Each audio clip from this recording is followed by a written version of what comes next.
Bonjour, bienvenue dans ce tutoriel qui va vous présenter l'utilisation de la question réponse courte sur la plateforme eFil.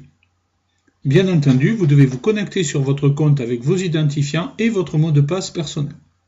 Lorsque ces choses faites, vous obtenez l'interface formateur qui possède la barre de menu noire.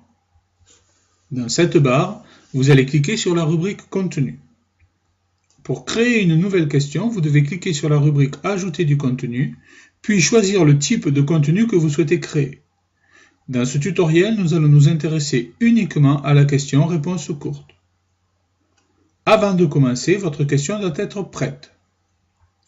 Tout d'abord, vous devez donner un titre. Choisissez le signifiant pour vous, puis saisir votre question. Vous devez choisir parmi les 4 méthodes d'évaluation possibles. Premier choix, automatique et sensible à la casse. Dans ce cas, la réponse doit être obligatoirement la même que celle que vous proposez comme bonne réponse. Deuxième choix, automatique et non sensible à la casse. Dans ce cas, les majuscules et minuscules ne seront pas prises en compte. Troisième choix, vous pourrez pallier aux erreurs en proposant plusieurs réponses possibles. Quatrième choix, vous ne fournissez aucune réponse car avec cette option, vous validerez manuellement la réponse. Vous devez utiliser des expressions régulières, par exemple le pipe, qui s'obtient en cliquant sans relâcher sur Alt-GR et 6. Autre exemple, le point d'interrogation suivi du i, le dièse. Dans cet exemple, la réponse doit commencer par point d'interrogation.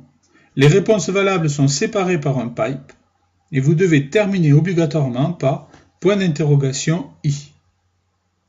Il faut impérativement respecter cette syntaxe. Dans ce nouvel exemple, les dièses précisent ce qui sera considéré comme réponse correcte, peu importe le reste du texte qui complétera la réponse des apprenants. Un document vous présentant les expressions régulières sera mis en ligne sur le site eFil pour vous aider dans la rédaction de ces questions. Ne vous affolez pas, on s'habitue rapidement à la syntaxe car on utilise régulièrement les mêmes expressions.